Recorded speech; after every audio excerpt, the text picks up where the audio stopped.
Hey guys, this is my 2010 bike check. Let's start from front back. I have the S&M XLT chrome bars, the Primo Annihilator stem, the Animal headset,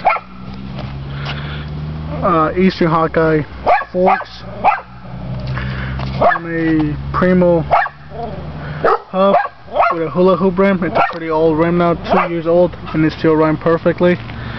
Odyssey Path front tire. The frame is an Eastern Grim Reaper frame, and just took it apart. The frame, my friend gave it to me, so that's the only thing out of the Grim Reaper that came out of that. Kink pivotal seat with the stolen Thermalite post. Eastern Pro cranks on the Odyssey piezo pedals, green. Medusa 25 teeth sprocket, just a regular KFC chain, because I don't like buying half links because I break them too oftenly. Primo mix cassette rim,